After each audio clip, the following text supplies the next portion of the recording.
Doa itu bagaikan napas kita. Berhenti berdoa berarti saudara berhenti bernapas. Dan kalau berhenti bernapas, maka yang terjadi adalah saudara bisa meninggalkan dunia ini. Maka saya kata di firman Tuhan, tema tadi, perkataan itu penting sepenting napas kita. Salam, sahabat Bethlehem.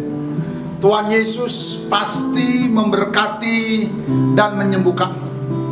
Selamat datang di channel Bethlehem Tabga yang luar biasa dan menyembuhkan ini.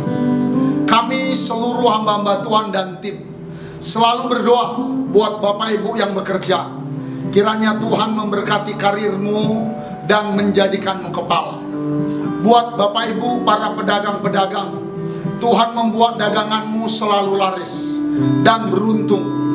Buat teman-teman pemuda, mahasiswa, anak-anak remaja yang kami kasihi, Tuhan pasti menolong. Engkaulah masa depan bangsa ini. Bagi Bapak Ibu saudara-saudari yang sedang sakit, baik yang opname di rumah sakit maupun di rumah, kami berdoa Tuhan Yesus menyembuhkanmu. Sembuhlah, hari ini engkau bisa pulang. Bagi Bapak Ibu yang sudah mensubscribe channel ini, kami ucapkan banyak-banyak terima kasih. Bagi yang belum, mari kami persilahkan sama-sama kita subscribe channel ini, like, lonceng, dan berilah komen yang baik. Kita majukan dan besarkan channel ini bersama-sama. Selamat menikmati. Salam Tabga. Ya, shalom Bapak Ibu saudara dikasih Tuhan. Kita bertemu kembali dalam ibadah kita dalam Miracle Morning, mujizat di pagi hari. Mari Bapak Ibu dimanapun saudara berada pada saat ini yang sedang mendengarkan firman Tuhan ini, bukalah hatimu, bukalah pikiranmu, dan rasakanlah Tuhan menjamahmu pada saat ini. Sebelum saya sampaikan firman Tuhan, kita masuk satu puji kepada Tuhan dengan segenap hati, dengan segenap jiwa. Haleluya.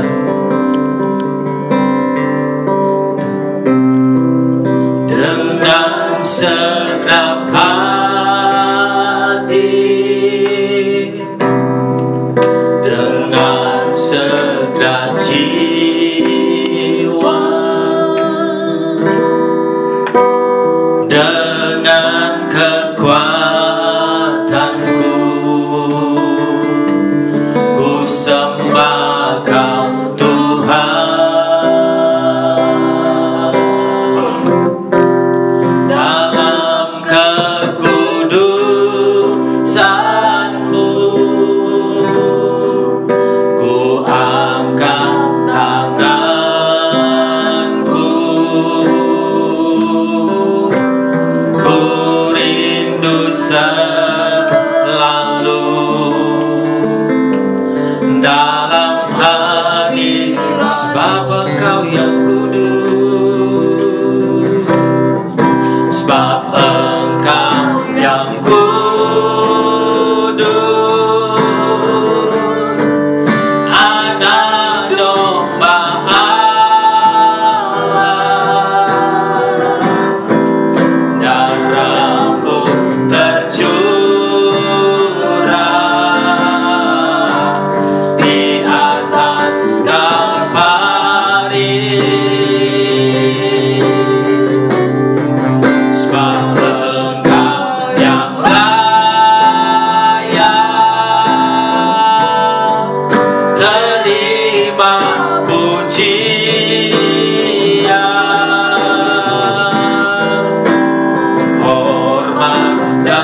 yang layak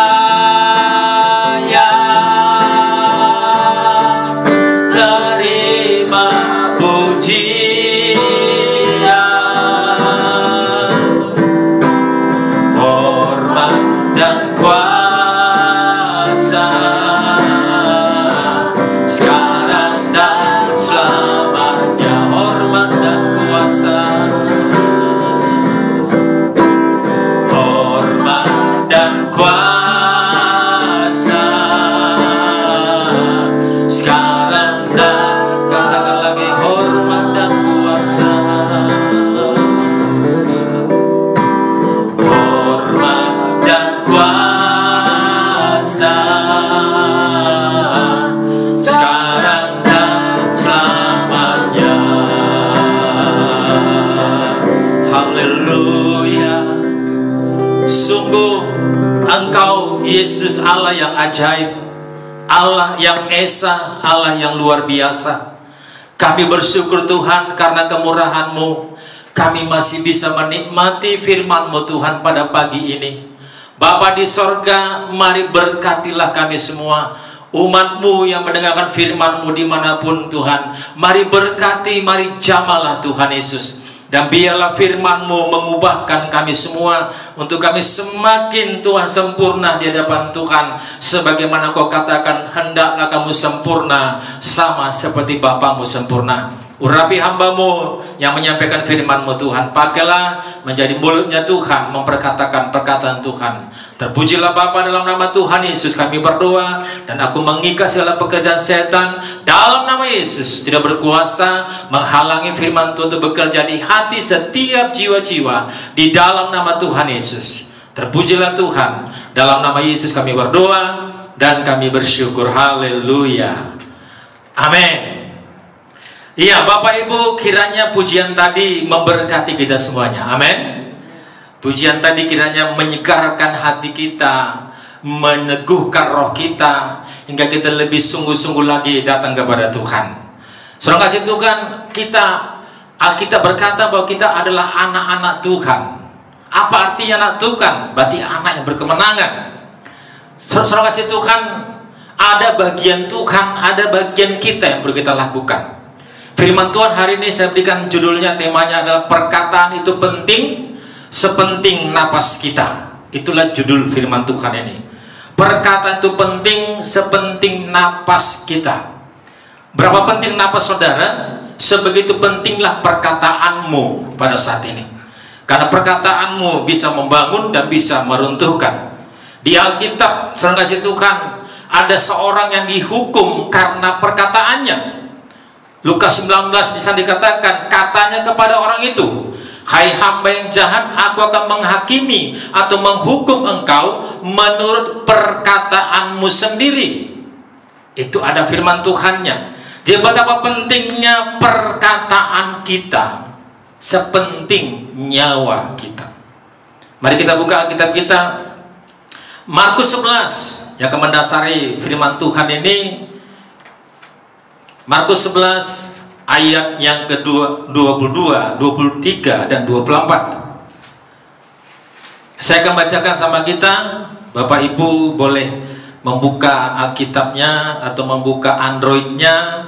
Kita baca bersama-sama. 2, 2, 3. Aku berkata kepadamu, sesungguhnya barang siapa berkata kepada gunung ini, beranjaklah dan tercampaklah ke dalam laut, asal tidak bimbang hatinya, tetapi percaya bahwa apa dikatakannya itu akan terjadi, maka hal itu akan terjadi baginya. Karena itu aku berkata kepadamu, apa saja yang kamu minta dan doakan, percayalah bahwa kamu telah menerimanya, maka hal itu akan diberikannya kepadamu. Saudara kasih Tuhan, ini firman Tuhan, ini perikopnya itu tentang doa, nasihat Yesus tentang doa. Itu perikop daripada pembacaan firman Tuhan ini. Dan kita tahu doa itu adalah nafas rohani kita. Doa itu bagaikan napas kita. Berhenti berdoa berarti kita, saudara, berhenti bernapas. Dan kalau berhenti bernapas, maka yang terjadi adalah saudara bisa meninggalkan dunia ini. Maka saya kata di firman Tuhan, tema tadi, perkataan itu penting sepenting napas kita. Dalam Roma pasal 10 dikatakan bahwa firman itu dekat dengan kita, yaitu di mulut kita dan di dalam hatimu. Firman Tuhan itu di mulut kita dan di dalam hatimu. Kalau ada firman di hati, pasti keluar dari mulut kita, pasti keluar dari perkataan kita. Jadi betapa pentingnya kita anak-anak Tuhan memiliki firman di dalam hati. Sangat penting kita memiliki firman dalam hati. Dan saat ini saya akan sampaikan 3 hal yang perlu kita ingat, yang perlu kita renungkan. Yang pertama, percayai akan apa yang engkau percayai. Percayai akan apa yang engkau percayai. Terkadang orang nggak mempercayai apa yang dipercayainya. Itu nampak dari tindakannya, nampak dari perbuatannya. Tapi firman Tuhan dari saya mengatakan kepada saudara, percayai akan apa yang engkau percayai. Dan kalau boleh, saudara kasih Tuhan, boleh saudara tulis di kertas apa yang kau percayai. Tulis kertas. Saudara kasih Tuhan, percaya itu sama dengan melakukan firman. Jadi iman atau percaya sama dengan melakukan firman. Orang percaya tidak melakukan firman, itu bukan orang percaya. Sekali lagi, orang percaya tidak melakukan firman, itu bukan orang percaya. Karena percaya dan melakukan firman adalah satu kesatuan yang tak bisa dipisahkan. Jadi jangan berusaha memisahkan antara percaya dan melakukan firman. Karena banyak orang di gereja, dia hanya percaya tapi tidak melakukan firman. Jelas itu bukan orang yang percaya kepada Tuhan. Kalau kita percaya kepada Tuhan, berarti kita melakukan perkataan Tuhan. Itu artinya. Jadi mari kita belajar. Mari kita belajar. Yang kedua itu percaya dan jangan bimbang. Kalau kau sudah percaya, jangan bimbang akan apa yang kau percayai. Karena orang bimbang itu tidak akan mendapatkan apa-apa, kata kitab Yakobus. Saya akan bacakan Yakobus pasal 1 sebagai renungan kita. Yakobus 1 ayat 6 sampai 8. Hendaklah ia memintanya dalam iman dan sama sekali jangan bimbang. Sebab orang yang bimbang sama dengan gelombang laut yang diombang-ambingkan kian kemari oleh angin. Orang yang demikian janganlah mengira bahwa ia akan menerima sesuatu dari Tuhan. Sebab orang yang mendua hati tidak akan tenang dalam hidupnya. Terkadang kita sudah mendengarkan ayat ini beberapa kali, tapi prakteknya selalu anak Tuhan gagal di sini. Padahal kita berkata kalau kita bimbang seperti gelombang laut yang akan terombang-ambing ke sana kemari dan dia tidak mendapatkan apa-apa. Jangankan mendapatkan apa-apa, malah rugi total. Rugi total. Jadi firman Tuhan mengajak kita pada jangan bimbang. Pikiran kita sering merubah iman kita. Makanya Amsal berkata, jangan bersandar kepada pengertianmu, tetapi akuilah dia dalam segala lakumu. Akui, perkatakan. Akuilah dia dalam segala lakumu. Itu kata firman Tuhan. Mari kita belajar. Pikiran kita sering merubah iman kita. Dan itu menjadi musuh iman pikiran kita. Itu menjadi musuh iman. Saudara kasih Tuhan, fakta dan kebenaran itu beda. Fakta dan kebenaran itu beda. Contohnya, faktanya saudara sakit, tapi kebenaran bilang saudara oleh bilu-bilunya saudara sembuh. Itu kebenarannya. Faktanya kita lagi punya masalah. Kebenarannya bahwa kita umat pemenang. Kata kita Roma, lebih daripada orang-orang menang. Mana saudara pilih? Fakta atau kebenaran? Silakan pilih. Fakta atau kebenaran? Makanya saya mengajak kita hari ini, mari kita hidup dalam kebenaran.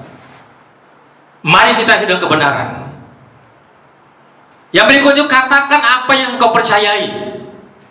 Jangan simpan dalam hati. Katakan apa yang kau percayai, jangan simpan di dalam hatimu. Jadi penting, saudara kasih Tuhan, memperkatakannya. Memperkatakan. Setelah saudara tulis dalam kertas yang saudara percayai, yang pertama tadi, perkatakan apa yang kau tuliskan itu. Ucapkan, kumandangkan apa yang kau tuliskan itu. Katakan apa yang kau percayai, jangan simpan dalam hati. Makanya saya sering ngatakan sama orang, kalau berdoa itu jangan dalam hati. Berdoa itu keluarkan dari mulut kita. Itu berdoa, bukan dalam hati. Apalagi kalau berdoa di kamar, dalam hati lagi, dah repot itu namanya. Udah di kamar, berdoa dalam hati lagi dia, dah repot sekali. Berdoa itu harus bersuara. Dengan ucapanmu kau dibenarkan, dengan ucapanmu kau dihukum. Itu kata Matius pasal 12 ayat 37. Matius 12 ayat 37.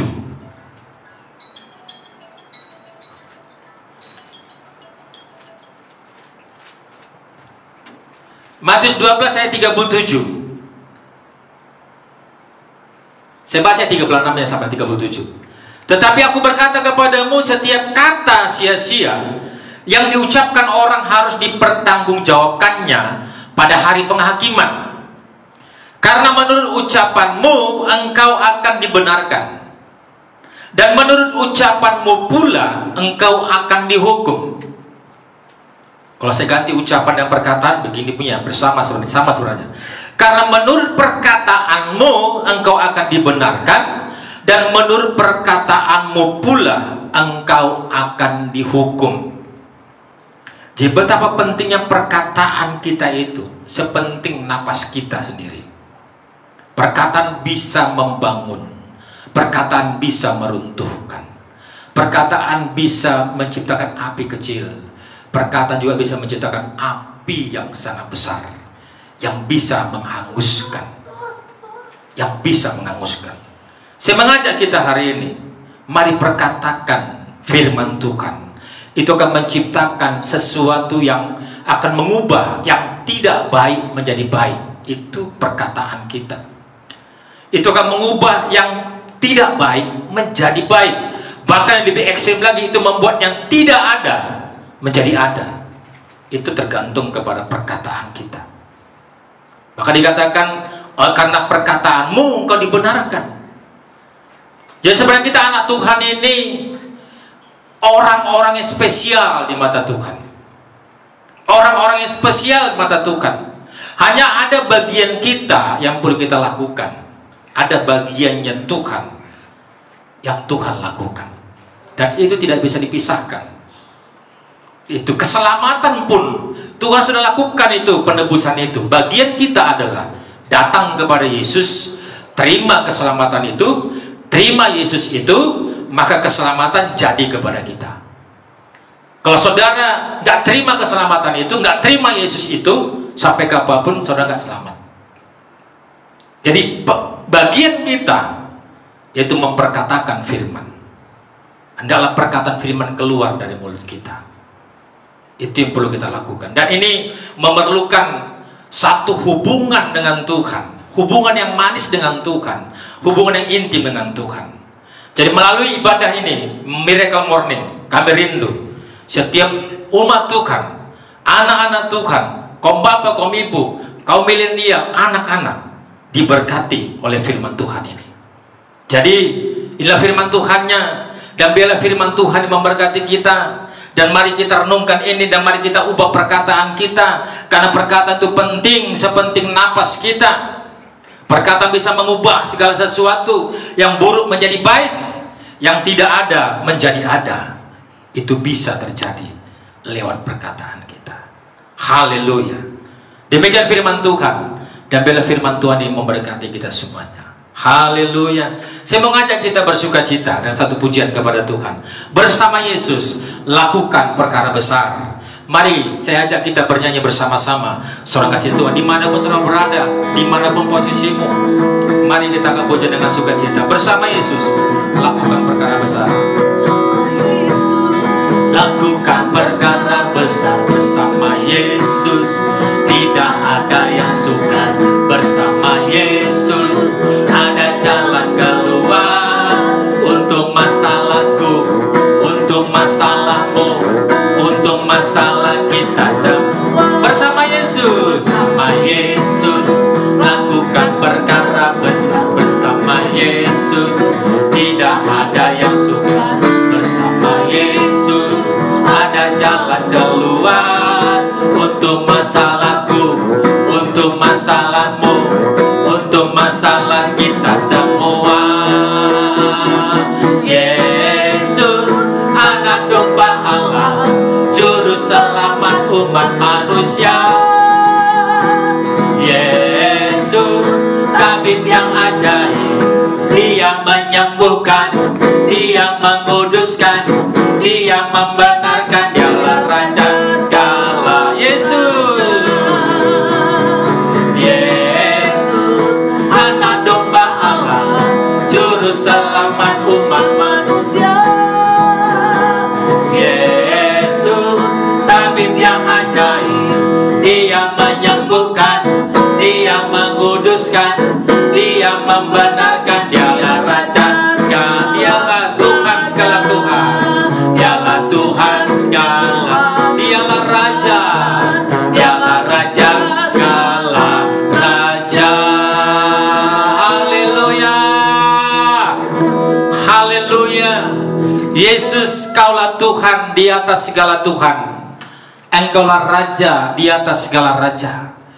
Bapa di sorga, aku berdoa, berkatilah setiap umat-Mu yang telah mendengarkan firman-Mu. Jamalah Tuhan, berbicaralah dan ubahkanlah umat-Mu Tuhan. Bapa di sorga, bela firman-Mu, terus berbicara bagi setiap kami umat-Mu Tuhan. Dan teguhkan dalam hidup kami masing-masing firman-Mu Tuhan Yesus. Dan biarlah setiap kami umat-Mu memperkatakan firman-Mu melalui mulut kami. Dan kami yakin Tuhan, kemenangan akan menjadi milik kami. Terpujilah Bapa, berkati semua umat-Mu Tuhan Yesus, dimanapun berada. Biarlah berkat-Mu turun atas mereka. Di dalam nama Tuhan Yesus, kami berdoa dan bersyukur. Dan segala kemuliaan, hormat, dan kuasa hanya bagi Yesus Tuhan yang hidup. Kami bersyukur dan kami berdoa. Haleluya. Amin. Tuhan memberkati.